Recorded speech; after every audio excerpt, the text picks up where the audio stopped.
আখির নবীর উম্মতের প্রতি কেমন দয়া, কেমন মায়া। আল্লাহ পাক রব্বুল আলামিন এই উম্মতকে এত দয়া করেছেন, এত মায়া করেছেন। নবী সাল্লাল্লাহু আলাইহি ওয়াসাল্লাম বলেছেন, মান সাল্লাল গাদাতা ফি জামাআতিন সুম্মা ক্বাদা ইয়াযকুরুল্লাহ হাত্তা তাতলুআ আশ-শামসু সুম্মা সাল্লা রাকআতাইনি কানাত লাহু কাআজরিন হাজ্জাতিন ওয়া উমরাতিন তাম্মাতিন তাম্মাতিন তাম্মা। নবী সাল্লাল্লাহু আলাইহি ওয়াসাল্লাম বলে, বান্দা তুমি গরীব, বান্দা গরীব হওয়ার কারণে মক্কা মদিনায় যাইতে পারো নাই, কিন্তু আখির নবীর উম্মত হওয়ার বরকতে এমন একটা সিস্টেম আল্লাহ তাআলা এই উম্মতের জন্য দিয়েছে, বান্দা মক্কা মদিনায় না গিয়েও হজের আমল করতে পারে। নবীজি ডাক দিয়ে বলে, ফজরের নামাজ পড়বা, মান সাল্লাল গাদাতা ফি জামাআতিন, ফজরের নামাজ বান্দা জামাতের সাথে আদায় করবা। সুম্মা ক্বাদা ইয়াযকুরুল্লাহ, বান্দা যেই জায়গায় বসে ফজরের নামাজ আদায় করেছ সেই জায়গায় বসে আল্লাহ আল্লাহ আল্লাহ আল্লাহ জিকির করবা। সুম্মা ক্বাদা ইয়াযকুরুল্লাহ, আল্লাহ আল্লাহ জিকির করবা বসে বসে। এরপরে বান্দা হাত্তা তাতলুআ আশ-শামসু, সূর্য ওঠার 15 থেকে 20 মিনিট পর সুম্মা সাল্লা রাকআতাইনি, 2 রাকাত নামাজ পড়বা। যেই 2 রাকাত নামাজ হচ্ছে ইশরাকের নামাজ।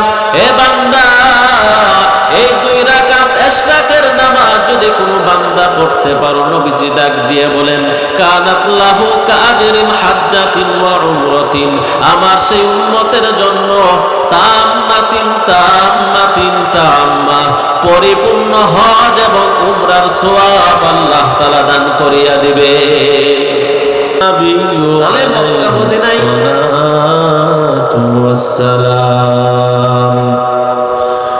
সুবহানাকা লা ইলমা লানা ইল্লা মা আল্লামতানা ইন্নাকা আনতাল আলিমুল হাকীম। ইয়া রব মেরে आँखों में समा जाए मदीना, या रब मेरे आँखों में समा जाए मदीना, मुद्दत से मेरे दिल में तमन्नाए मदीना, मुद्दत से मेरे दिल में तमन्नाए मदीना। मैं दूर हूँ मजबूर हूँ ऐ सैयद आलम, मैं दूर हूँ मजबूर हूँ ऐ सैयद आलम, दीदार दिखाते नहीं आवाज सुना दो, दीदार दिखाते नहीं आवाज सुना दो। कुदरत का तमाशा है मदीने के गली में, कुदरत का तमाशा है मदीने के गली में, जन्नत का नमूना है मदीने की गली में, जन्नत का नमूना है मदीने की गली में। मुहम्मद ने आकर कुफर को मिटाया, कुफर को मिटाकर सदाकत बताया, बलगुल उला बिकमालिही कशफत दुजा बिजमालिही, सल्लु अलैहि व आलिहि। একটু জিকির করি, লা ইলাহা ইল্লাল্লাহ, লা ইলাহা ইল্লাল্লাহ,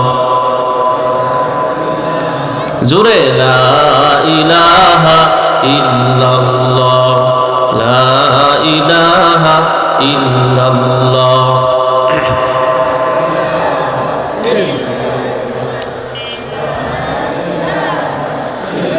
নেই কোনো মাবুদ আল্লাহ ছাড়া, নেই কোনো মাবুদ আল্লাহ ছাড়া, মুহাম্মদ নবীজি তার পিয়ারা লা ইলাহা ইল্লাল্লাহ লা ইলাহা ইল্লাল্লাহ লা ইলাহা ইল্লাল্লাহ লা ইলাহা ইল্লাল্লাহ।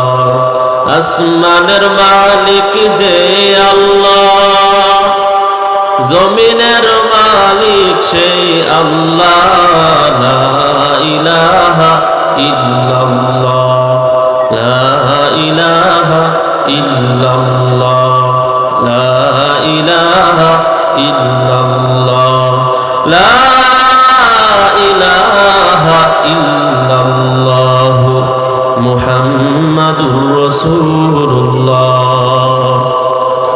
আল ইসলামিয়া হামিউস সুন্নাহ নুরানি হাফিজিয়া ও কওমি মাদ্রাসার উদ্যোগে তৃতীয় বার্ষিক ওয়াজ ও দোয়ার মাহফিল, উপস্থিত সম্মানিত সভাপতি হযরত মাওলানা মুফতি আবু হানিফ সাহেব দামাত বারাকাতুহু, প্রধান অতিথি জনাব মোহাম্মদ সাজু শেখ, বিশিষ্ট দানবীর ও সাবেক মেম্বার ৪ নং ওয়ার্ড ১ নং কুলকান্দি ইউনিয়ন পরিষদ, সভার মধ্যমণি অত্যন্ত শ্রদ্ধাভাজন ব্যক্তিত্ব জনাব মোহাম্মদ কবির শেখ, ম্যানেজার বাটা শু কোম্পানি বাংলাদেশ লিমিটেড।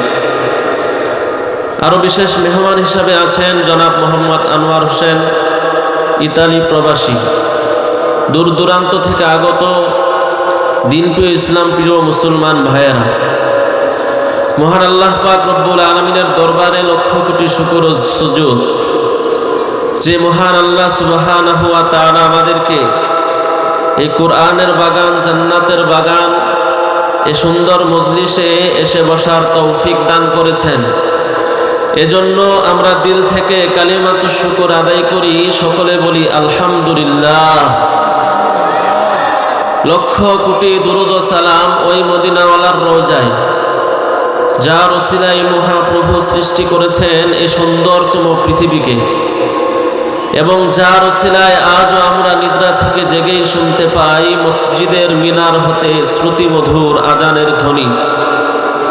সেই সাথে হাজারো সালাম ও দোয়া নবী করিম সাল্লাল্লাহু আলাইহি ওয়াসাল্লামের সুপ্রিয় সাহাবায়ে কেরামদের রূহের প্রতি, যাদের তপ্ত খুনের বিনিময়ে আজও আমরা ঈমান নিয়ে বেঁচে আছি ইসলাম নামক বৃক্ষের ছায়াতলে। সর্বোপরি শুকর যাদের অক্লান্তিক পরিশ্রমে আজকের এই সুন্দর আয়োজন, যারা সহযোগিতা করেছেন টাকা দিয়ে, পয়সা দিয়ে, সময় দিয়ে, বুদ্ধি দিয়ে, সকল সহযোগী ভাইকে যেন আল্লাহ তাআলা এই মাহফিল কঠিন হাসরের ময়দানে নাজাতের ওসিলা বানায় দেন, সকলে বলেন আমিন। সম্মানিত হাজিরিন, আমি আপনাদের সম্মুখে মহাগ্রন্থ আল কুরআনুল কারীমের সূরাতুন নিসার ৩৬ নং আয়াতের কিছু অংশ তেলাওয়াত করেছি। বিশ্বনবী, শেষ নবী, মহানবী সাল্লাল্লাহু আলাইহি ওয়াসাল্লামের অসংখ্য অগণিত অমীয় বাণী হাদিস শরীফ থেকে একটি হাদিস পাঠ করেছি। মহান আল্লাহ পাক রব্বুল আলামিন যেন উক্ত আয়াত ও হাদিসের আলোকে সময়ের সংক্ষিপ্ত পরিসরে কিছু আলোচনা হেদায়েতের উদ্দেশ্যে আমাকে করার তৌফিক দান করেন, সকলে বলেন আমিন। আপনাদেরকেও যেন আমল ও ইখলাসের নিয়তে ধৈর্যের সাথে হেদায়েতের উদ্দেশ্যে শ্রবণ করার তৌফিক দান করেন, সকলে বলেন আমিন। প্রথমে জানতে চাই, আজকের এই সুন্দর আয়োজন পেয়ে আপনারা খুশি না বেজার? সকলে তো খুশি, আলহামদুলিল্লাহ। এই মজলিসটার এত দাম, চাইলেই কেউ বসতে পারে না। আশেপাশে দোকান ঘাটে, রাস্তাঘাটে অনেক মানুষ দাঁড়িয়ে আছে, তারা কিন্তু বসতে পারে নাই। এই সমস্ত কোরআনের বাগান, জান্নাতের বাগানে একমাত্র তারাই বসতে পারেন যাদেরকে আল্লাহ তাআলা পছন্দ করেন, ভালোবাসেন, কবুল করেন। উদাহরণ দিয়ে থাকি, আমাদের এই কুলকান্দি ইউনিয়নে অনেক টাকাওয়ালা লোক আছে যারা ইচ্ছা করলে বছরে ২-৩ বার মক্কা মদিনায় ঘুরে আসতে পারবে। এমন টাকাওয়ালা আছে না নাই? তাহলে দেখা যায় এত টাকা থাকা সত্ত্বেও মক্কা মদিনায় যাইতে পারে না। তার মানে বোঝা গেল টাকা থাকলেই কেউ মক্কা মদিনায় যাইতে পারে না যদি আল্লাহ কবুল না করেন। আল্লাহ যদি কবুল করেন রিকশাওয়ালাও মক্কা মদিনায় যাইতে পারে। তো আপনাকে আমাকে মোহাব্বত করে ভালোবেসে এই মজমায় বসার তৌফিক দান করেছেন। এটা এমন দামি মজমা, মজমা শেষে আল্লাহর ফেরেশতারা ঘোষণা করবে, হে আল্লাহর বান্দারা, তোমাদের জীবনের সমস্ত সগীরা গুনাহগুলো মাফ করে দেওয়া হয়েছে, তোমরা উঠে যাও। বলেন সুবহানাল্লাহ। তাহলে শেষ পর্যন্ত আমরা থাকবো তো ইনশাআল্লাহ। আল্লাহ তাআলা তৌফিক দান করেন, বলুন আমিন। সম্মানিত হাজিরিন, আমি আপনাদের পরিচিত, ইতিপূর্বেও আমার বয়ান শুনেছেন। তো আপনাদের দোয়ায় আমি ঢাকায় বড় একটি মসজিদের দায়িত্ব পেয়েছি, ঢাকা উত্তরখান কেন্দ্রীয় জামে মসজিদ। আপনাদের দোয়া আছে, ভালোবাসা আছে, মোহাব্বত আছে। তো অসুস্থ শরীর নিয়েও এসেছি। গতকাল গাজীপুর কাশিমপুরে প্রোগ্রাম করেছি। তো আপনাদের মোহাব্বতের টানে আসা। মহান আল্লাহ পাক রব্বুল আলামিন যেন আজকের এই মাহফিলকে কবুল করেন, সকলে বলেন আমিন। আমরা আল্লাহ পাক রব্বুল আলামিনের দরবারে বেশি বেশি শুকরগুজার করব। কেন? আল্লাহ পাক রব্বুল আলামিন আমাদেরকে দয়া করেছেন, মায়া করেছেন, মুসলমানের ঘরে পাঠাইছেন। শুধু তাই নয়, আখিরি জামানার নবীর উম্মত বানাইছেন। যেই নবী সমস্ত নবীদের ইমাম, যেই নবীর উম্মতের আগে অন্য কোন নবীর উম্মত জান্নাতে যেতে পারবে না, সেই নবীর উম্মত আল্লাহ তাআলা বানিয়ে দুনিয়াতে পাঠাইছেন। এজন্য আবার সকলে আওয়াজ দিয়ে দিল থেকে উচ্চ সুরে একবার বলি আলহামদুলিল্লাহ। শুকরে নিয়ামত, নিয়ামত আফজুকুনা, কুফরে নিয়ামত, নিয়ামত বিহিরুকুনা। শুকরে না কর দুন জাওয়ালে নিয়ামত হাস্ত, গাফেলারা গুশে মালে নিয়ামত। ও এলাকার মুসলমান, আল্লাহর গোলাম, আল্লাহ পাক রব্বুল আলামিন সূরাতুন নিসার 36 নম্বর আয়াতে বলেন, ওয়া'বুদুল্লাহ ওয়া লা তুশরিকু বিহি শাইআ ওয়া বিল ওয়ালিদাইনি ইহসানা। আল্লাহ পাক রব্বুল আলামিন বলে, বান্দা তোমরা আমি আল্লাহর ইবাদত করবা। কেমন ইবাদত? শিরিক মুক্ত ইবাদত। আমাদেরকে বানাইছেন কে? একটু সবাই বলেন, আমাদের রিজিক দেন কে? দুনিয়ায় পাঠাইছেন কে? দুনিয়া থেকে নিবেন কে? আমরা কার ইচ্ছায় দুনিয়াতে এসেছি? কার ইচ্ছায় দুনিয়া ছাড়তে হবে? মাঝখানের সময়টা কেন নিজের ইচ্ছায় কাটাই? আল্লাহর ইচ্ছায় দুনিয়াতে এসেছি, আল্লাহর ইচ্ছায় দুনিয়া ছাড়তে হবে। যেদিন মালাকুল মউত আসবে, চিঠি আসবে, কোন ক্ষমতাধর ব্যক্তি ক্ষমতা দিয়ে টিকে থাকতে পারবে না। কোন টাকাওয়ালা ব্যক্তি আজরাইলকে ঘুষ দিয়ে সময় পিছিয়ে নিতে পারবে না। আল্লাহর ইচ্ছায় দুনিয়া থেকে যেতে হবে। তাহলে বুদ্ধিমানের কাজ হবে মাঝখানের যে সময়টা আছে, সেই সময়টা আল্লাহর ইচ্ছায় কাটানো উচিত। ঠিক কিনা বলেন? মন চাহি জিন্দেগি নয়, রব চাহি জিন্দেগি করা। আপনি আমি দুনিয়াতে ছিলাম না, এখন আছি, ভবিষ্যতে থাকবো না। এই ময়দানে আপনারা যারা আসছেন, আমরা সকলে 100 বছর পূর্বে আমরা কেউ ছিলাম, 100 বছর পরে কেউ থাকবো না। মহান আল্লাহ পাক রব্বুল আলামিন বলে, বান্দা তোমাকে বেহুদা সৃষ্টি করি নাই। কেন সৃষ্টি করেছি? একটা উদ্দেশ্য নিয়ে সৃষ্টি করেছি। আল্লাহ তাআলা বলেন, আফাহাসিবতুম আন্নামা খালাকনাকুম আবাসা, আফাহাসিবতুম আন্নামা খালাকনাকুম আবাসা ওয়া আন্নাকুম ইলাইনা লা তুরজাউন।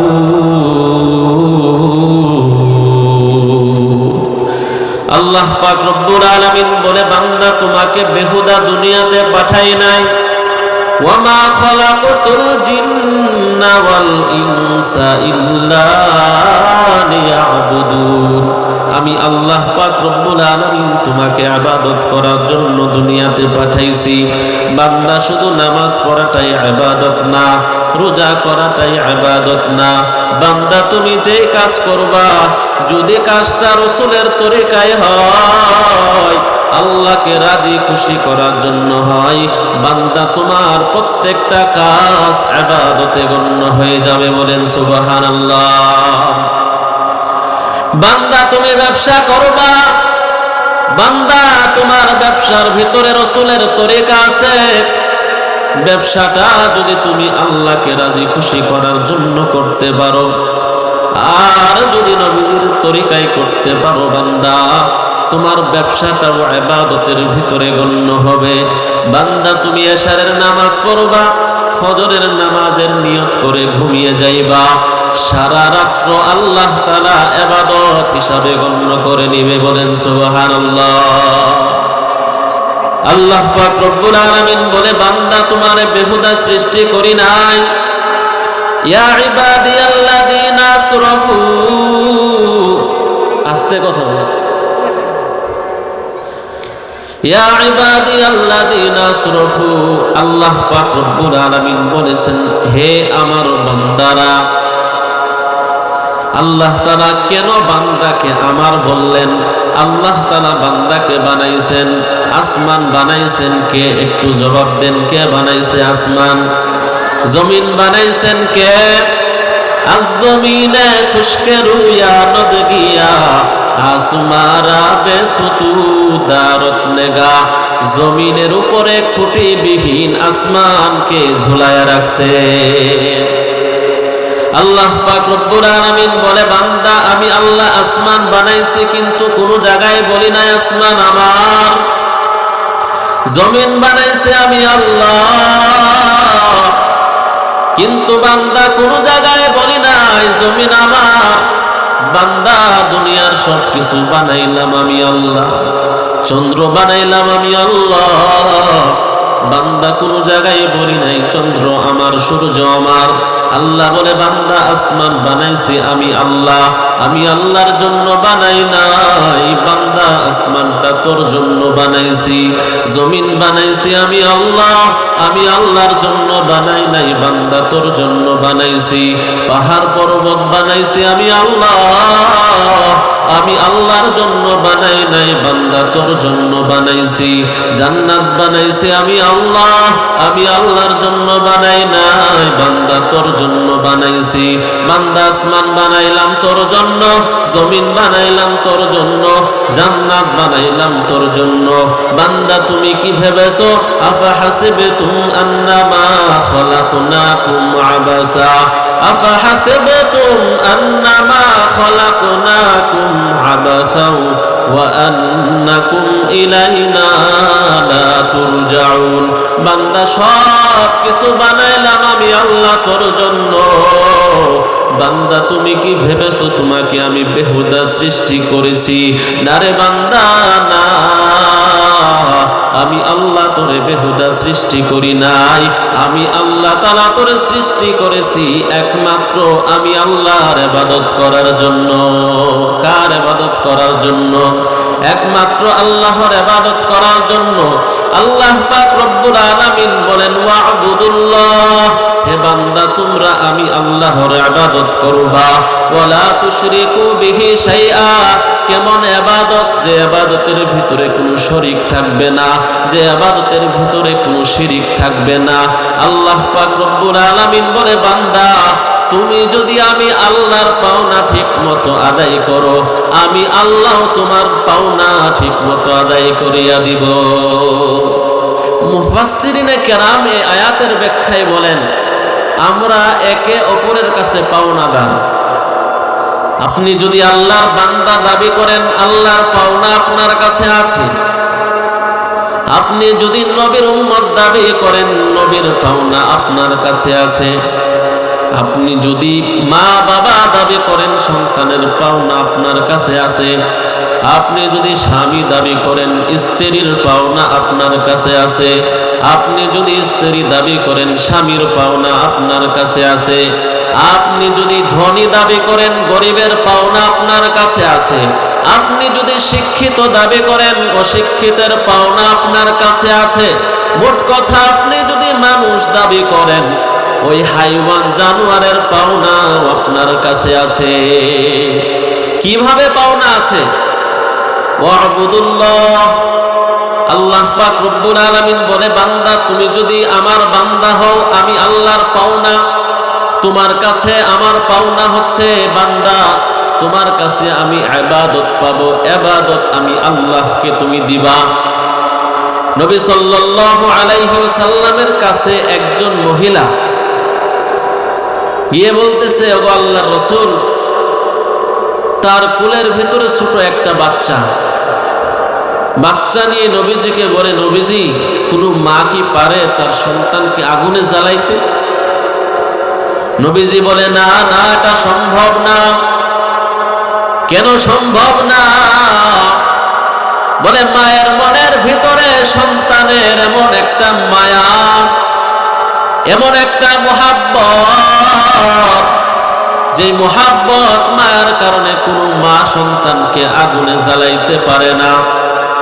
মহিলা এমন আর একটা প্রশ্ন করেছে, যেই প্রশ্নটার উত্তর দেওয়ার জন্য স্বয়ং নবীজি সেজদায় পড়িয়া গিয়েছে। বলেন সুবহানাল্লাহ। কেমন কঠিন প্রশ্ন একটা করেছে মহিলা তার দুধের বাচ্চা কুলের ভিতরে নিয়ে ডাক দিয়া বলে, নবীজি আপনি বলেছেন কোন মা তার সন্তানকে আগুনে জ্বালাইতে পারবে না, কেননা তার মায়ের ভিতরে সন্তানের প্রতি একটা মুহাব্বত আছে, মায়া আছে। ওগো নবীজি, আল্লাহ যে এত সুন্দর করে মুহাব্বত করে বান্দারে সৃষ্টি করেছে, সেই আল্লাহর মুহাব্বত কি বান্দার প্রতি মায়ের চাইতে কম না বেশি?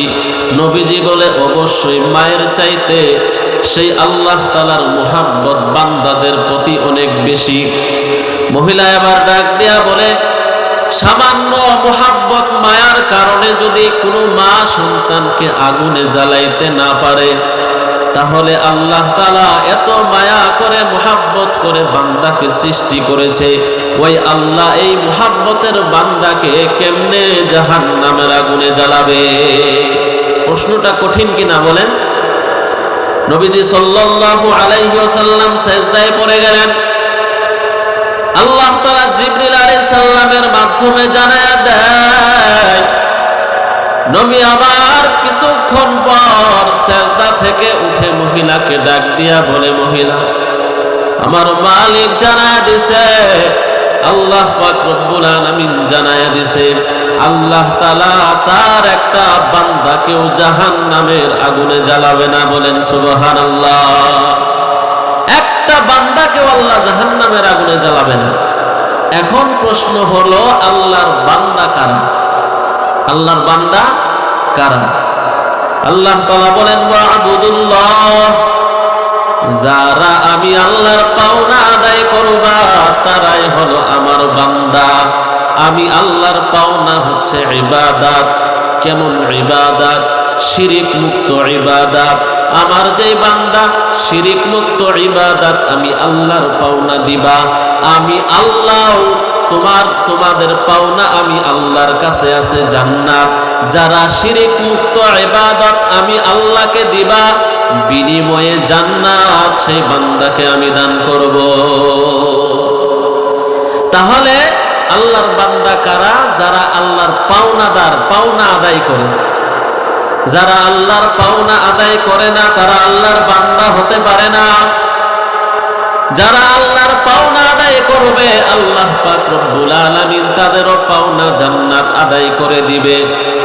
ও মুরব্বিয়ানে কেরাম, আল্লাহ পাক রব্বুল আলামিন বারবার সতর্ক করে, বান্দা তোমার সামনে তোমার দাদাকে আমি কবরে নিয়েছি, বান্দা তোমার কি একটু হুঁশ হয় নাই?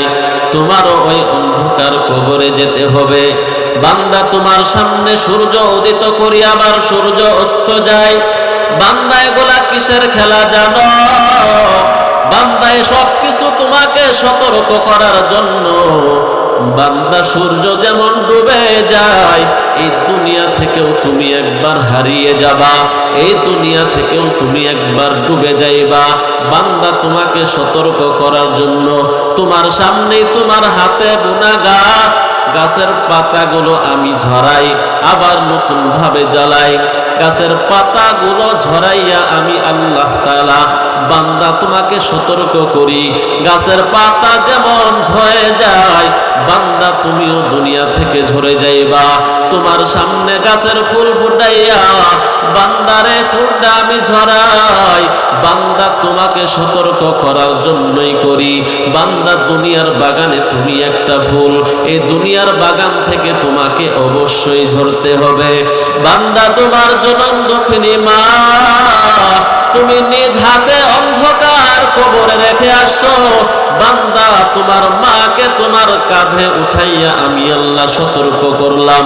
তোমার বাবারে তোমার কাঁধের উপরে উঠাইয়া আমি সতর্ক করলাম। বান্দা তোমার বাবা যেমনি কবরে চলে গেছে, বান্দা তোমার মা যেমনি কবরে চলে গেছে, বান্দা তোমাকেও সেই কবরের বাসিন্দা হইতে হবে। ওই কবর কেমন ঘর? অন্ধকার ঘর। এই সাধারণ মানুষ ওই কবরস্থানের পাশে যাইতে ভয় পাও, কিন্তু মৃত্যু চলে আসার সাথে সাথে তোমার দামি ঘর বানানো ঘরের ভিতরে রাখবে না, সেই অন্ধকার কবরে টেনে টেনে তোমাকে নামাইয়া আসবে। আল্লাহ তাআলা বলে, বান্দা আমি আল্লাহর পাওনা তুমি আদায় করো, আমি আল্লাহ তাআলাও তোমার পাওনা জান্নাত আমি আদায় করিয়া দিব। তাহলে আমরা সবাই আল্লাহর বান্দা দাবি করি কিনা বলেন? আল্লাহর বান্দা দাবি করলে আল্লাহর পাওনা আদায় করতে হবে কিনা বলেন? আল্লাহর পাওনা কি? ভিতরে সবচেয়ে দামি উত্তম ইবাদত হচ্ছে 5 ওয়াক্ত নামাজ আদায় করা। বড় দুঃখের বিষয়, পরিতাপের বিষয়, বয়স তো কম হয় নাই, দাড়িগুলো সাদা হয়ে গেছে, একটু চিন্তা করা দরকার। নবীজি বলে, যাদের দাড়িগুলো সাদা হয়ে যায়, দাড়ি সাদা হওয়া মানে মরণের টিকিট পেয়ে যাওয়া। বান্দা দাড়ি সাদা হওয়ার পরও জুয়া খেলাও, বান্দার দাড়ি সাদা হওয়ার পরও আল্লাহর নাফরমানি করো। বান্দারে নাফরমানি করে কই যাইবা? আল্লাহর জমিন থেকে ভেগে যাওয়া যাবে না। আল্লাহর ধরা বড় শক্ত ধরা, পালানো যাবে? আজরাইল আলাইহিস সালাম মালাকুল মউতের হাত থেকে পালানো যাবে না। যেদিন মালাকুল মউত এসে ধরবে, সেদিন রেহাই নাই। মালাকুল মউত ধরে যখন জানটা টান দিয়ে বের করে নিবে, ঈমানটা যদি দুর্বল হয়, আমলটা যদি দুর্বল হয়, আজরাইলের ধরা বড় কঠিন ধরা। ও মুসলমান, এই জন্য সজাগ থাকতে হবে। দুনিয়ার এই মাহফিলগুলো শুধু আলোচনা শুনলেই হবে না, আমলে পরিণত করতে হবে। তাহলে আমরা যদি আল্লাহর বান্দা দাবি করি, আল্লাহর পাওনাগুলো আমাদেরকে আদায় করতে হবে, ঠিক কিনা বলেন? 5 ওয়াক্ত নামাজ আল্লাহ তাআলা ফরজ করেছেন। আল্লাহ তাআলা সকলকে 5 ওয়াক্ত নামাজ পড়ার তৌফিক দান করেন, বলুন আমিন। নবীজি বলেন, সবচেয়ে আল্লাহর কাছে প্রিয় আমল হচ্ছে 5 ওয়াক্ত নামাজ।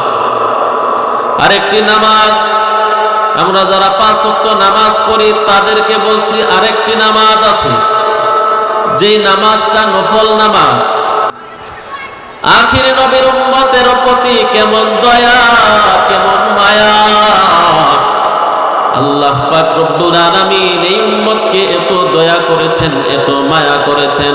নবী সাল্লাল্লাহু আলাইহি ওয়াসাল্লাম বলেছেন, মান সাল্লাল গাদাতা ফি জামাআতিন সুম্মা ক্বাদা ইয়াযকুরুল্লাহ হাত্তা তাতলুআশ শামসু সুম্মা সাল্লা রাকআতাইনি কানাত লাহু কাআজরিল হাজ্জাতিন ওয়া উমরাতিন তাম্মাতিন তাম্মা।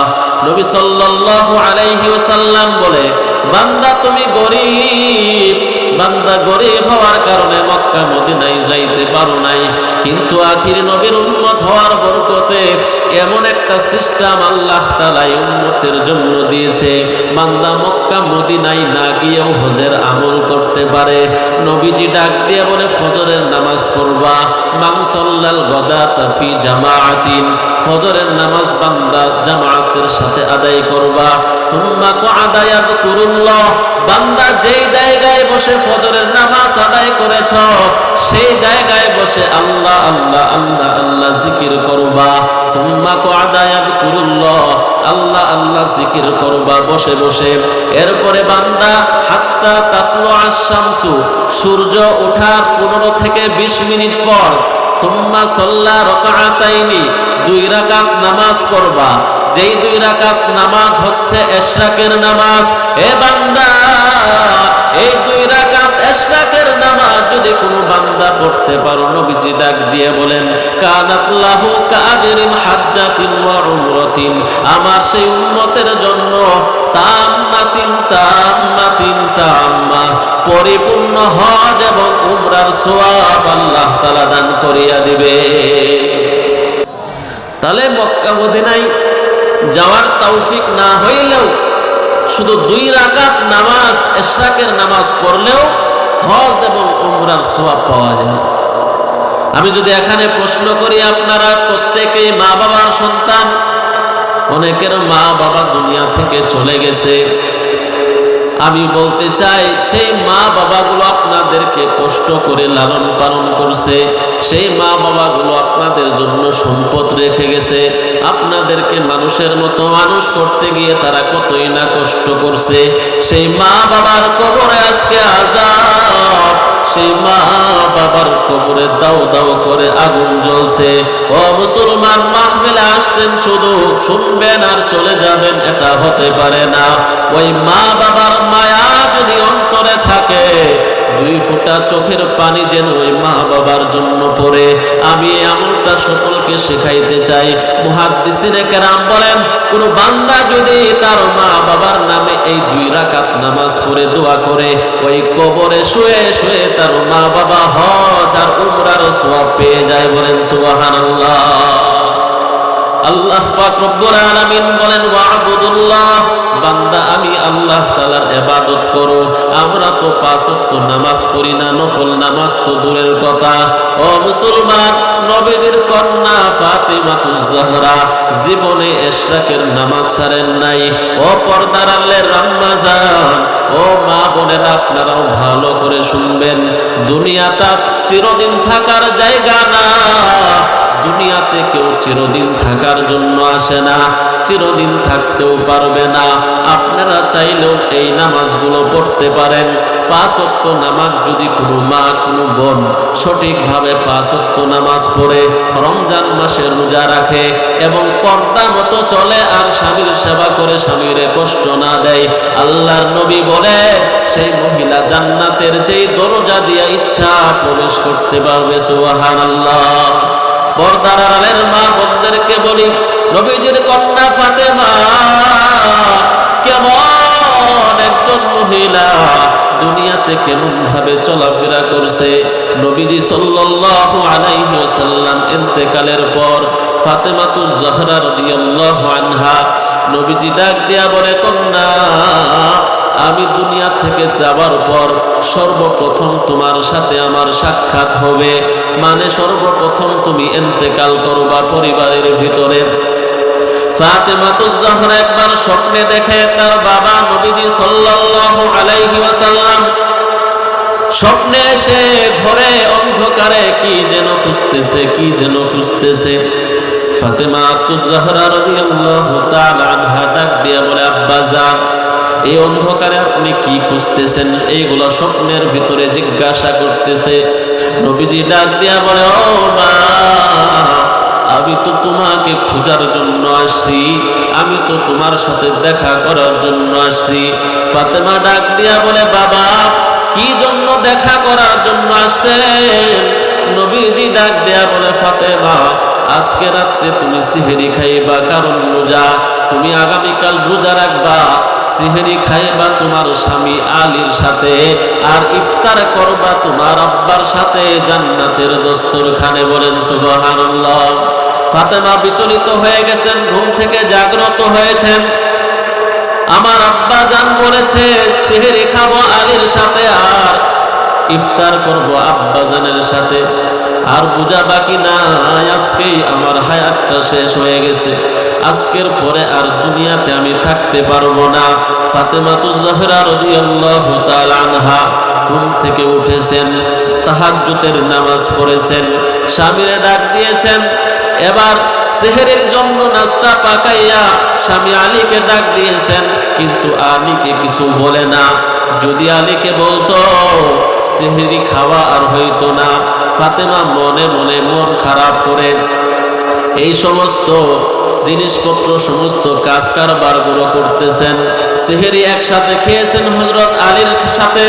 হযরত আলী রাদিয়াল্লাহু তাআলা আনহু মসজিদে চলে গেছেন নামাজের জন্য, ফজরের নামাজ পড়ার জন্য।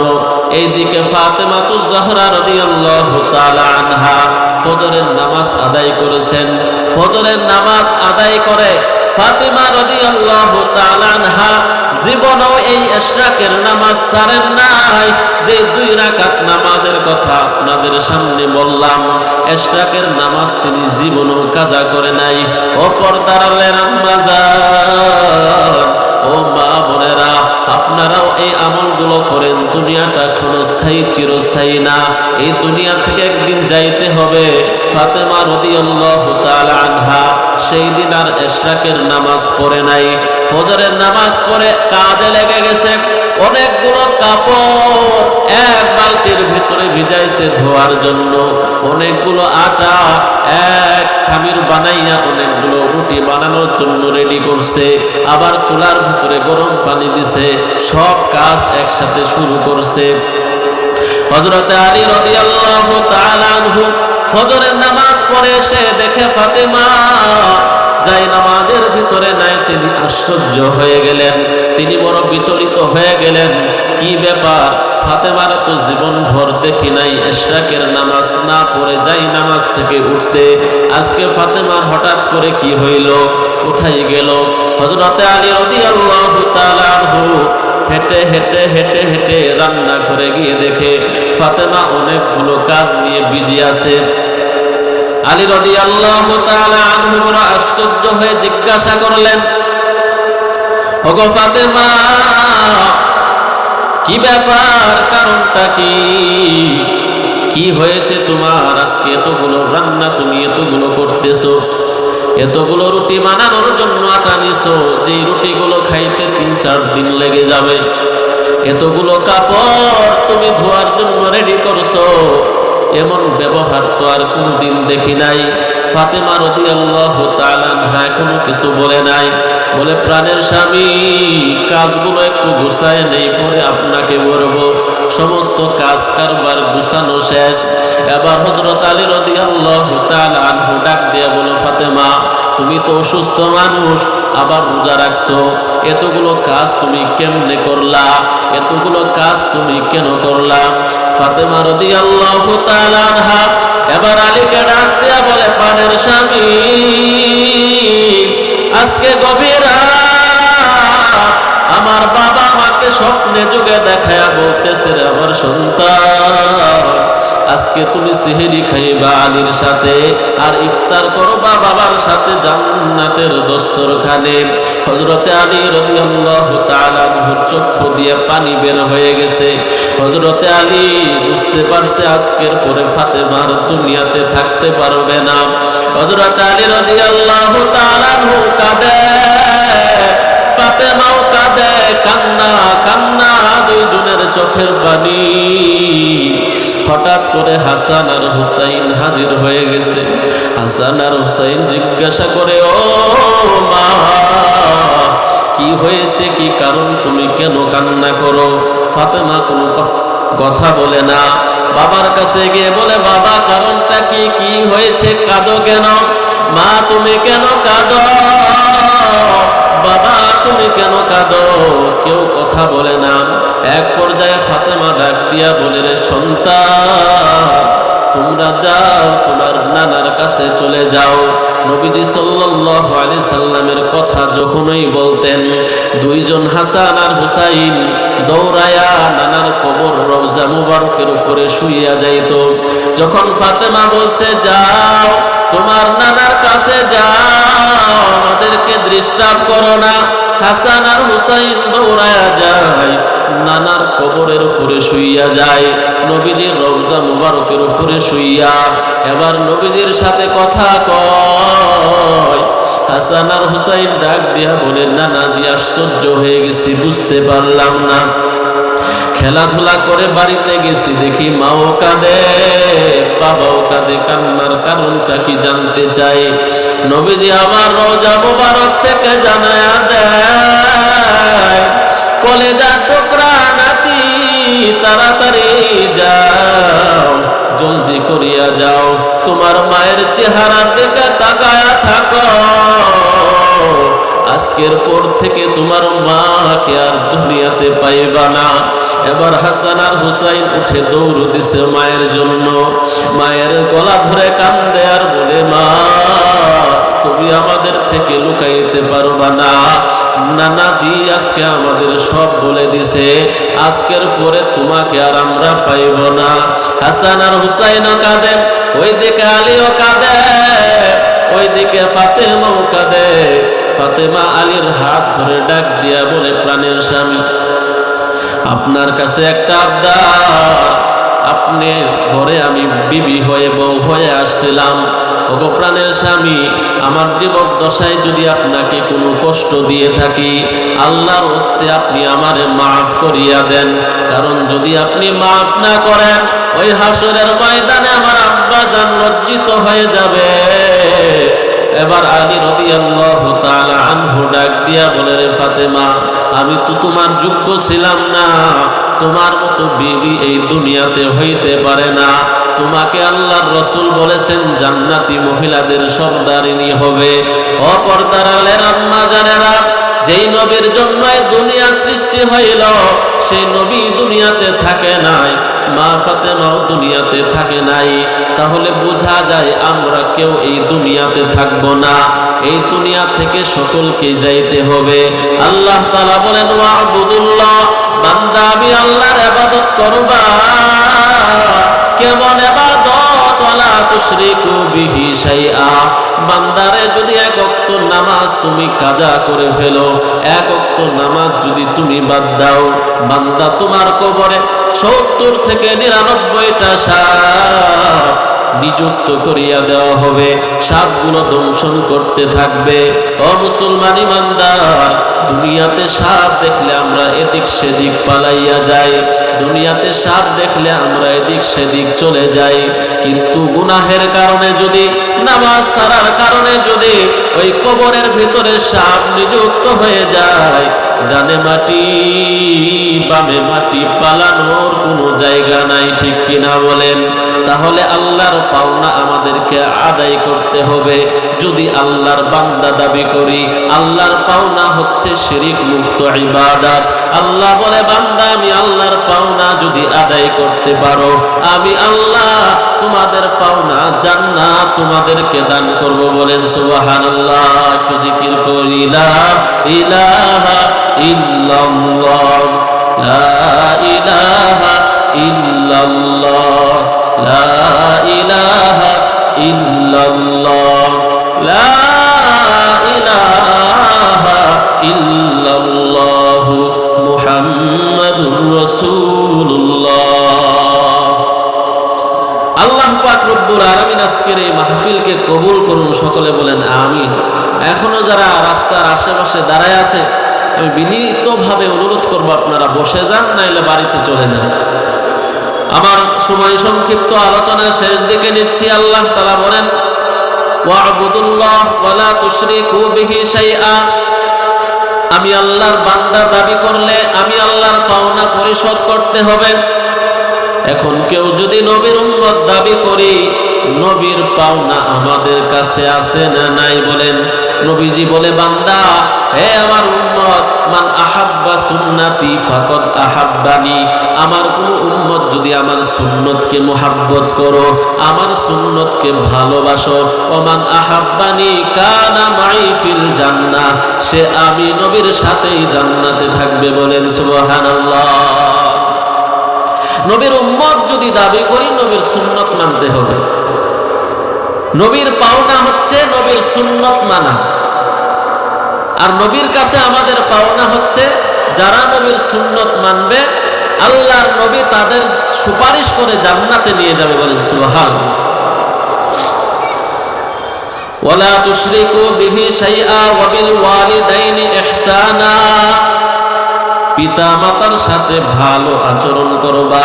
আপনি যদি পিতা হন, সন্তানের পাওনা আপনার কাছে আছে। আপনি যদি মা হন, সন্তানের পাওনা আপনার কাছে আছে। ও যুবক ভাই, আপনি যদি সন্তান হন, পিতা মাতার পাওনা আপনার কাছে আছে। পিতা মাতা যদি সন্তানের পাওনা আদায় করে, সন্তানও পিতা মাতার পাওনা আদায় করবে। পিতা মাতা যদি সন্তানের পাওনা আদায় না করে, বড় হয়ে সন্তান পিতা মাতার পাওনাও আদায় করবে না। তাহলে আমরা অনেক বাবারা অভিযোগ করি, হুজুর সন্তান কথা শুনে না, সন্তান গালি দেয়, সন্তান এমনও সন্তান কুলাঙ্গার সন্তান আছে, পিতা মাতার উপরে হাত উঠায়, আছে না নাই? এগুলা কুলাঙ্গার সন্তান, নাফরমান সন্তান। এদের দুনিয়ার জীবনও ধ্বংস, পরকাল জীবনও ধ্বংস। অনেকে অভিযোগ করেন সন্তান কথা শুনে না, দেখাশোনা করে না।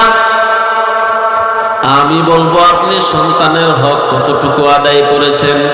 আপনি যদি সন্তানের হক আদায় করতেন, আল্লাহর কসম সন্তানও আপনার হক আদায় করত।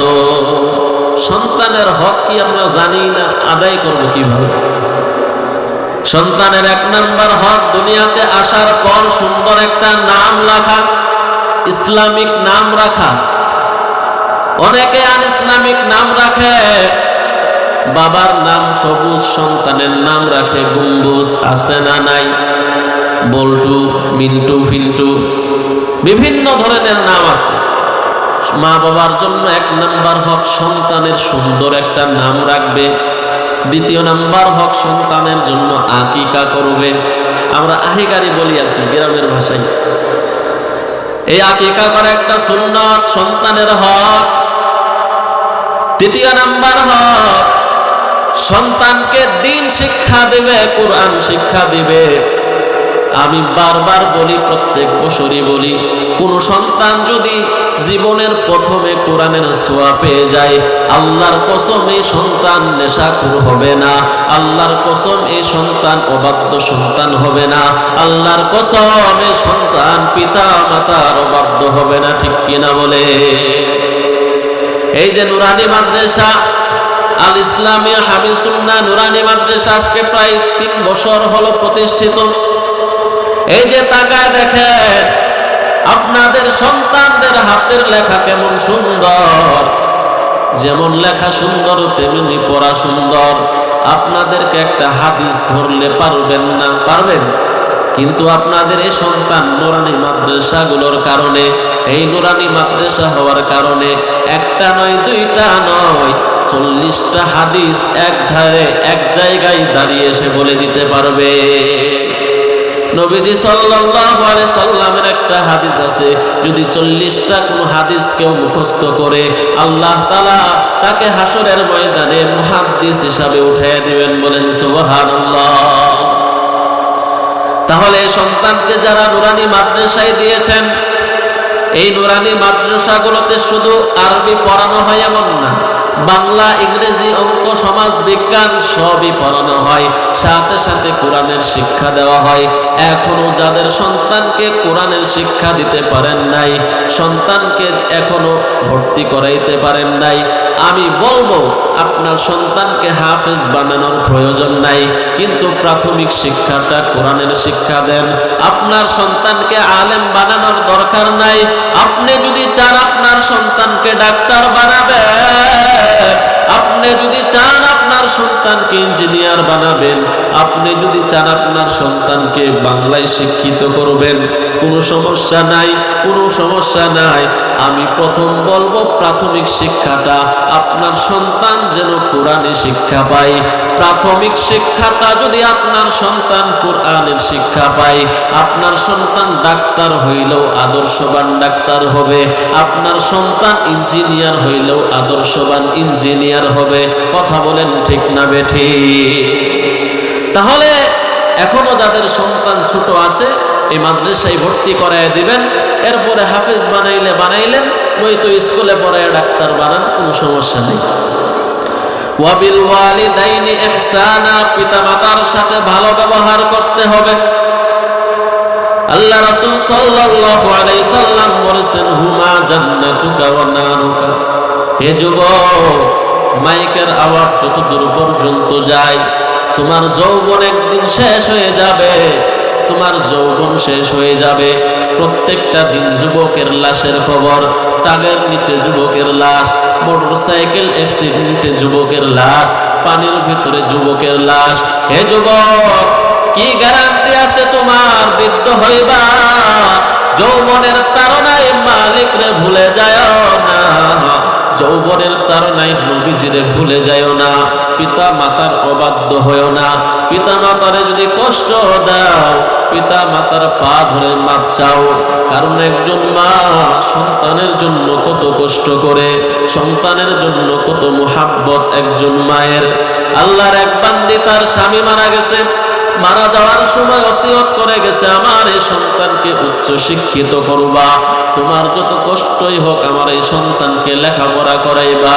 মা তার সন্তানকে মানুষের বাড়িতে কাজ করে করে এই সন্তানকে লেখাপড়া করাই। এক সময় সন্তান বড় হয়ে যায়, মা সেই মায়ের কাছে সন্তান একবার গিয়ে বলে, ও মা, আজকে স্কুল কলেজ থেকে আমাকে বলেছে 2000 টাকা লাগবে, না হয় আমাকে পরীক্ষা দিতে দিবে না। ও মা, আপনার কাছে তো টাকা নাই, পয়সা নাই, আপনি মানুষের বাড়িতে কাজ করেন। ও মা, এই 2000 টাকা দিতে পারবেন না, থাক আমি লেখাপড়া বাদ দিলাম, আমাকে পরীক্ষা দেওয়া, ব্যবসা করব, কামাই রোজগার করব। মা ডাক দেয়া বলেন, সন্তান না না, তোর বাবার ওসিয়ত তোকে উচ্চ শিক্ষিত আমি করব। এ সন্তান যা যা, তোর বাবার স্মৃতি হিসাবে একটা নাকের ফুল আমাকে দিয়েছিল, এই নাকের ফুল বিক্রি করে তোর পরীক্ষার টাকা দাও।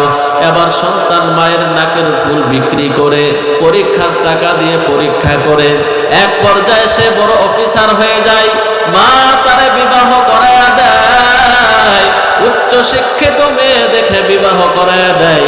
কিছুদিন পরে মায়ের আর ভালো লাগে না, বিবি ডাক দেয়া বলো, স্বামী হয়তো আমারে রাখবা, না হলে মায়ের রাখবা, হয়তো আমারে কাছে রাখবা, না হলে মায়ের কাছে রাখবা, আমি আর তোমার মায়ের কাছে থাকতে চাই না। ও এলাকার মুসলমান মা বোনেরা, মনে রাখবেন, আজকে আপনি শাশুড়ির সামনে বেয়াদবি করেন, একদিন কিন্তু নিজেরও শাশুড়ি হওয়া লাগবে। কথা বলেন ঠিক কিনা? আপনি শাশুড়ির সাথে যেমন আচরণ করবেন, তেমনি আচরণ আপনার কাছে ফিরে আসবে। ঠিক কিনা বলে? সমাজে হয় কিনা এগুলো বলেন? প্রত্যেকটি পরিবারে আজকের এই ভাইরাস কেন দিন শিক্ষা নেই? আল্লাহ পাক রব্বুল আলামিন আমাদেরকে হেফাজত করুন, বলুন আমিন। একটা মা কত কষ্ট করে সন্তানকে লালন পালন করে, আর বিবাহ বসেই তুমি তোমার স্বামীর ওই মায়া থেকে ছিন্ন করবা। আল্লাহর কসম, তোমার সন্তান হইলেও তোমার থেকে তোমার সন্তানকে তোমার ছেলের বউ আলাদা করে দিবে। এবার সন্তান সিদ্ধান্ত নিল তার বিবেকে নিয়ে অন্য জায়গায় বাসা ভাড়া নিয়ে থাকবে। মায়ের ডাক দেয়া বলে, মা চাকরির খাতিরে আমার অন্য জায়গায় বাসস্থান করতে হবে, মা তুমি একা থাকো, তোমারে খরচ দিব। মা একা বাড়িতে থাকে, সে বউ নিয়ে ঢাকায় থাকে। এবার কিছুদিন খরচ দেয়, হঠাৎ করে খরচ দেওয়া বন্ধ হয়ে যায়, কারণ তার প্রাণের বিবি বলছে মায়ের খরচ দিতে পারবা না, মায়ের কোনো খোঁজ খবর নেই না। এইদিকে তার মা কোনো কামাই রোজগার নাই, মানুষের বাড়িতে একা করে করে করে করে তার জীবনটা পরিচালনা করত। এই যুবক তার বিবেকে নিয়ে শ্বশুর বাড়িতে জমাইছে আড্ডা, শ্বশুর বাড়িতে নিয়েছে তার জমি, শ্বশুর বাড়িতে সমস্ত ধন সম্পদ গুলো রাখছে। 1 বছর নয়, 2 বছর নয়, 20টা বছর হয়ে গেছে মায়ের সাথে যোগাযোগ হয় না, মায়ের সাথে যোগাযোগ করে না। হঠাৎ করে 20 বছর পর মায়ের জন্য একটু কাঁদা শুরু করছে, কারণ তার বিবি এখন আর তারে দেখতে পারে না। তার এমন একটা রোগ হয়েছে, তার কামাই রোজগার বন্ধ হয়ে গেছে, এমন অসুখ হয়েছে সে আর ইনকাম করার শক্তি তার নেই। বিবি আবার ঘাড় ধাক্কা দিয়ে বের করে দেয়, তোমার মতো স্বামী আর দরকার নাই। আল্লাহর কসম, যদি মায়ের কাছে সন্তান এমন অসুস্থ হইতো, মা নিজের জীবন বিক্রি করত, তাও সন্তানকে ঘাড় ধাক্কা দিত না, ঠিক কিনা বলে? এ যুবক, আজকে কার কথায় মায়ের কষ্ট দাও? আল্লাহর কসম, মায়ের কষ্ট দিলে জান্নাত হারাম হয়ে যাবে। হুমা জান্নাতুকা ওয়া নারুকা, তোমার মা বাবাই হলো তোমার জন্য জান্নাত, তোমার মা বাবাই হলো তোমার জন্য জাহান্নাম। বান্দা মা বাবার সাথে যদি ভালো আচরণ করো, বান্দা তোমার কপালে জান্নাত। বান্দা মা বাবার সাথে যদি খারাপ আচরণ করো, বান্দা তোমার কপাল হবে জাহান্নামী কপাল। এবার যুবকরে ঘাড় ধাক্কা দিয়ে বের করে দেয়, তোমার মতো স্বামী আর দরকার নাই। শ্বশুর বাড়ি থেকে বের করে দেয়। যুবক এবার তার অন্তরটা খুলে গেছে, কি করলাম? যে মা 10 মাস 10 দিন গর্ভে রেখে কষ্ট করে আমার লেখাপড়া করাইছে, যেই মা মানুষের বাসায় কাজ করে করে আমারে বড় করছে, সেই মারে আমি 20টা বছর ধরে যোগাযোগ বন্ধ করে দিছি। আমার মতো অপরাধী আর কেউ নাই। এবার যুবক ওই মায়ের খোঁজে 20 বছর পরে আবার এলাকার দিকে গিয়ে হাজির। এলাকায় যেখানে বাড়ি ছিল সেখানে কোনো বাড়ি নাই, সেখানে একজন বাগান করে ফেলছে। ওই বাগানের মালিককে ডাক দিয়ে বলে, ভাই, এখানে তো একটা বাড়ি ছিল, বাড়িতে একটা মহিলা ছিল, সেই মহিলাটা কোথায়? মহিলাটা কি বেঁচে আছে নাকি বেঁচে নাই? ওই বাগানের মালিক ডাক দিয়া বলে, লম্বা ঘটনা। এই বাড়িওয়ালা একটা বৃদ্ধা মহিলা, তার একটা সন্তান ছিল, অথর্ব সন্তান। 20টা বছর হয়ে গেছে, তার সন্তান খোঁজ খবর নেই না। এই বৃদ্ধা মহিলা এক পর্যায়ে অসুস্থ হয়ে গেছে, চলাফেরা করতে পারে না। তার চিকিৎসার জন্য বাড়ি ভিটাটা বিক্রি করে দিছে, তারপরও ভালো হয় নাই। কিন্তু এই মা তার সন্তানকে ভুলতে পারে নাই। প্রত্যেক দিন সন্তানের জন্য কান্না করে, কান্না করতে করতে করতে অন্ধ হয়ে গেছে। এখন আর মানুষের বাড়িতেও কাজ করতে পারে না, একবেলা খায় আর একবেলা অনাহারে থাকে। এবার যুবকের চক্ষু দিয়া পানি বের হয়ে গেছে। কি অপরাধ করলাম? সেই মা আমার জন্য তো কষ্ট করেছে, সেই মায়ের আমি কষ্ট দিলাম। এবার যুবক ডাক দিয়ে বলে, ভাই, ওই মহিলাটা কোথায় থাকে আমার একটু জানায়া দেন। এবার বাগানের মালিকওয়ালা ডাক দিয়া বলেন, ওই যে পাশে একটা কুড়ের ঘর, তার এক আত্মীয়র বাড়িতে এসে কুড়ের ঘর, ছোট একটা ঘরের ভেতরে বসবাস করেন। যুবক এবার নিজেকে অপরাধী ভেবে আস্তে আস্তে আগায়। রাত্রি হয়ে গেছে, যুবক সেই ঘরের পাশে যায়। ঘরের পাশে যাওয়ার পর যুবক দেখে ঘর থেকে গুনগুন গুনগুন করে কান্নার আওয়াজ। কি এমন কান্নার আওয়াজ? ঘর থেকে মহিলাটা আল্লাহর দরবারে দোয়া করতেছে আর বলতেছে, আল্লাহ, দুনিয়াতে আমার স্বামী নাই, আত্মীয় স্বজন কেউ নাই, আমার সন্তানও আমাকে ছেড়ে অন্যের কাছে চলে গিয়েছে। আল্লাহ, আমার সন্তানকে তুমি আমার বুকে ফিরাইয়া দাও, কারণ আমি যখন ইন্তেকাল করব, মারা যাব, ও আমাকে কবরে নামানোর মতো লোক নাই। আল্লাহ, তুমি আমার সন্তানটা আমার বুকে ফিরাইয়া দাও। যুবক এবার বাহির থেকে ডাক দিয়া বলে, ও মা, তোমার দোয়াটা আল্লাহ কবুল করে নিয়েছে। আমার মতো অপরাধীকে ডাকার জন্য তুমি আল্লাহর কাছে দোয়া করো। যুবক এবার মায়ের পা ধরে কান্দে। মা এবার যুবককে পায়ে থেকে উঠাইয়া বুকে জড়াইয়া বলে, আমার মালিক, এত কষ্ট তোর জন্য করছি, তুই আমার এত বড় কষ্ট দিলি। এরে সন্তান, যা তুই ফিরে আসছো, আমি মা সব ভুল ক্ষমা করে দিলাম। আমি মা সমস্ত কষ্ট ভুলে গেলাম, আমি তোরে মাফ করে দিলাম। ও আল্লাহর বান্দারা, আল্লাহ পাক রব্বুল আলামিন বলে, ওই মায়ের চাইতে আমি আল্লাহর দয়া কম না,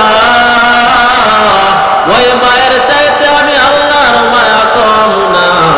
বান্দা 20 বছর 30 বছর হয়ে গেছে রে বান্দা, হে বান্দা, আমি আল্লাহর নাফরমানি করেছো শয়তানের ধোকায়। আমি আল্লাহর হুকুম মানো নাই, নামাজ পড়ো নাই, রোজা রাখো নাই। হে বান্দা, অনেক নাফরমানি করে ফেলেছো। বান্দা, আজকের এই মাহফিলে এসেছো, আল ইসলামিয়া হামিল সুন্নাহর মাহফিলে বান্দা এসেছো। বান্দা, একটু যদি বুঝতে পারো, আমি আল্লাহর দরবারে তোমাকে হাজিরা দিতে হবে, আমি আল্লাহর দরবারে তোমাকে একবার আসতেই হবে। বান্দা, এতটুকু যদি বুঝতে পেরে আমি আল্লাহর কাছে 2 ফোঁটা চোখের পানি ফেলাও, আমি আল্লাহ বড় রহমান, আমি আল্লাহ বড় রহিম, আমি আল্লাহ এত বড় দয়ালু। ওই সন্তানকে মা যেমন ক্ষমা করে দিয়ে আপন করে নিছে, বান্দা যদি আজকের পরে তওবা করে আমি আল্লাহর দরবারে ফিরে আসতে পারো, জীবনের সমস্ত গুনাহগুলো মাফ করে আমি আল্লাহ আমার খাঁটি গোলাম হিসাবে কবুল করে নিব। বলেন আল্লাহু আকবার। তাহলে বলেন, আল্লাহর কাছে আমাদেরকে ফিরতে হবে কি হবে না? কুল্লু নাফসিন যায়িকাতুল মাউত। আল্লাহ তাআলা বলেন, সকল প্রাণীকে মৃত্যুর স্বাদ গ্রহণ করতে হবে। সুম্মা ইলাইনা তুরজাউন। অতঃপর আমি আল্লাহর সামনে সকলকে দাঁড়াইতেই হবে। ও আল্লাহর বান্দারা, আল্লাহর সামনে কি নিয়ে দাঁড়াবেন? কোন আমল নিয়ে দাঁড়াবেন? আল্লাহর সামনে কোন মুখ নিয়ে দাঁড়াবেন? আল্লাহ তো দয়া করলেন, মায়া করলেন, মোহাব্বত করলেন। আল্লাহ তাআলা বলে, বান্দা, শয়তান তোমারে ধোঁকা দেয়, চারপাশ দিয়ে ধোঁকা দিয়ে গুনাহ করে, কিন্তু বান্দা যখন আমি আল্লাহর কাছে 2টা হাত উঠায়া দাও, আমি আল্লাহ তোমার হাতকে ওসিলা করিয়া জিন্দেগীর সমস্ত গুনাহগুলো মাফ করিয়া দেই। বান্দা যখন সেজদায় যাও, আমি আল্লাহ তাআলার বড় লজ্জা লাগে বান্দা, সেজদায় যাওয়ার সঙ্গে সঙ্গে বান্দা যদি তুমি তওবা করতে পারো, আমি আল্লাহ তাআলার দরবারে যদি খাঁটি তওবা করো, আমি আল্লাহ সারা জীবনের গুনাহগুলো মাফ করিয়া গুনাহের জায়গাগুলো নেকি দ্বারা পরিপূর্ণ করিয়া দে। তাহলে বলেন, আল্লাহর ইবাদত করার দরকার আছে না নাই? আল্লাহ যেখানে বলছেন আমার ইবাদত করো, সেখানেই বলছেন মা বাবার সাথে সদ্ব্যবহার করো। যার উপরে মা নারাজ, বাবা নারাজ, তার উপরে আমার আল্লাহ নারাজ। রিদাল্লাহি ফি রিদার রাব্বি, রিদাল্লাহি ফি রিদাল ওয়ালিদাইন। যার উপরে আল্লাহ রাজি, যার উপরে মা বাবা রাজি, সেই সন্তানের উপরে আমার আল্লাহ রাজি। এজন্য শুধু আল্লাহর ইবাদত করলে হবে না, আল্লাহর ইবাদতের সাথে সাথে মা বাবার খেদমত করতে হবে, মা বাবার হক আদায় করতে হবে। আপনি যদি সন্তান হন, মা বাবার হক আছে। মওত পর্যন্ত মা বাবার চিকিৎসার খরচ দেওয়া লাগবে, মওত পর্যন্ত মা বাবার দেখাশোনা করা লাগবে।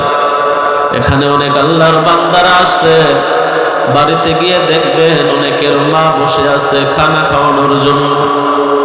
অনেকে বাড়িতে গিয়ে দেখবেন মা নাই, ঘর দরজা বন্ধ, এতিম সন্তান। এই যে যারা মা হারা এতিম, বাবা হারায়া এতিম হয়ে এখানে বসেছেন, নবী সাল্লাল্লাহু আলাইহি ওয়াসাল্লাম বলেন, ওয়া'বুদুল্লাহ ওয়া লা তুশরিকু বিহি শাইআ ওয়া বিল ওয়ালিদাইনি ইহসানা ওয়া বিদিল কুরবা। মা বাবার খেদমতের পরে নবীজি বলেন ওবিদিল কুরবা, আত্মীয় স্বজনদের সাথেও সুসম্পর্ক রাখা, আত্মীয় স্বজনদের সাথেও সৎ ব্যবহার করা। নবীজি সাল্লাল্লাহু আলাইহি ওয়াসাল্লাম বলেন, কেউ যদি চায় তার রিজিক বৃদ্ধি হোক, কেউ যদি চায় তার হায়াত বৃদ্ধি হোক, সে যেন আত্মীয় স্বজনদের সম্পর্ক টিকায় রাখে। ওয়াবিযিল কুরবা ওয়াল ইয়াতামা, নবীজি বলেন এতিম সন্তান যারা আছে এতিমদের সাথে সদ্ব্যবহার করবা, এতিমদের সাথে যারা দেখাশোনা করবা, এতিমদের মাথায় যারা হাত বুলাইবা, এতিমদেরকে যারা সান্ত্বনা দিবা, এতিমদের দায়িত্ব যারা নিবা, নবীজি বলেন ওই এতিমের দায়িত্ব নেওয়া ব্যক্তি আর আমি নবী একসাথে জান্নাতে থাকবো। বলেন সুবহানাল্লাহ। নবী সাল্লাল্লাহু আলাইহি ওয়াসাল্লাম মাঝে মাঝে কান্না করতেন। হযরত আয়েশা রাদিয়াল্লাহু তাআলা আনহা ডাক দিয়া বলে, ওগো মায়ার নবী, আমার কোনো কষ্ট দেওয়ার কারণে আপনি কাঁদেন নাকি? আমি কি আপনাকে কোনো দুঃখ দিয়েছি, কষ্ট দিয়েছি? নবী আমার ডাক দিয়া বলে, না রে আয়েশা না, তিনটা কারণ এমন আছে যে তিনটা কারণ মনে হইলে আমি নবী চোখের পানি ধরে রাখতে পারি না। এক নাম্বার কারণ, আয়েশা, আমি নবী দুনিয়াতে এসে বাবার আদর পাই নাই, আমি নবী দুনিয়াতে এসে বাবাকে দেখতে পারি নাই, আমি নবী দুনিয়াতে আসার কিছুদিন পর মাকে হারাইছি, মাকে হারাইয়া এতিম, বাবাকে হারাইয়া আমি এতিম। দুনিয়াতে যারা এতিমের মাথায় হাত বুলাইবে আমি নবীর দয়া দোয়া তাদের সাথে থাকবে। নবীজি বলেন, ও আয়েশা, আমি এই জন্য কান্না করি, আমার দুঃখের বিবি ছিল খাদিজা রাদিয়াল্লাহু আনহা।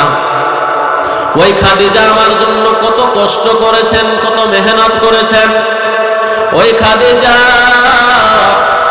আমি নবীর জন্য কত কষ্ট করেছেন। আমি যখন দিনের দাওয়াত দিয়ে গভীর রাত্রে বাড়িতে ফিরতাম, বাড়িতে ফেরার পরে যখন আমি সালাম দিতাম সঙ্গে সঙ্গে ঘরের দরজাটা খুলে যাইত। আমি বলতাম, ও খাদিজা, তুমি কি ঘুমাও না? আমি সালাম দেওয়ার সঙ্গে সঙ্গে দরজাটা খুলে যায়, কারণটা কি? খাদিজা রাদিয়াল্লাহু তাআলা আনহা ডাক দিয়া বলেন, ওগো মায়ার নবী, আমি আপনার জন্য অপেক্ষায় থাকি, ঘুমাই না, কারণ দুনিয়াতে এসে আপনি মায়ের আদর পান নাই, দুনিয়াতে এসে আপনি বাবার আদর পান নাই। দুনিয়াতে এসে যদি আপনি আপনার মা যদি এখন বেঁচে থাকতো, আপনার মা দুনিয়াতে রেখে আপনাকে বাহিরে রেখে ঘুমাইতেন না, এই জন্য আমি খাদিজাও ঘুমাই না। ওই খাদিজা আমার কষ্টের সময়ের বিবি, ওই খাদিজার কথা যখন আমার মনে হয় আমি নবী চোখের পানি ধরে রাখতে পারি না। দ্বিতীয় নাম্বার কারণ, আমি নবী ইসলামের দাওয়াত নিয়ে আমার বংশের লোকদের কাছে গিয়েছি, আমার বংশের লোকেরা মানে নাই, আমাকে এত প্রকার আঘাত, আমার উপর এত প্রকার নির্যাতন, আমি নির্যাতন নিপীড়ন সহ্য করতে না পেরে তায়েফের ময়দান, ওই তায়েফের ময়দানে আমি দাওয়াত নিয়ে গিয়েছি। তায়েফের মানুষরা যেন আমি নবীর কথা শুনে আমি নবীজির দিন তারা মানে, কিন্তু তায়েফবাসীরা আমার উপরে এত অত্যাচার। ও আয়েশা, আমার দ্বিতীয় নাম্বার কান্নার কারণ, যখন আমি আচরণ করো, পথিক মুসাফিরদের সাথেও সৎ আচরণ করো, বান্দা অহংকার করো না। অহংকার করলে আল্লাহ পাক রব্বুল আলামিন সেই বান্দার উপরে নারাজ হয়ে যান। সম্মানিত হাজিরিন, প্রিয় মুহিব্বিন, মুরব্বিয়ানে কেরাম, আল্লাহ পাক রব্বুল আলামিনের দয়ায় যে আলোচনাটুকু করলাম, আল্লাহ তাআলা আমাকে আপনাদের সকলকে আমল করার তৌফিক দান করেন। সকলে বলেন আমিন। আল্লাহ তাআলা আমাদের সকলকে 5 ওয়াক্ত নামাজ পড়ার তৌফিক দান করেন। আল্লাহর পাওনা রাজি করতে কে কে রাজি আছে হাত উঠাই ইনশাআল্লাহ। নারায়ে তাকবীর। আল কোরআনের আলো, আল ইসলামের আলো, আল্লাহ এই সব হাতগুলোকে কবুল করে আপনার হুকুম মেনে চলার তৌফিক দান করেন। বলেন আমিন। ওয়া আখিরি দাওয়ানা আলহামদুলিল্লাহি রাব্বিল আলামিন। সর্বশেষ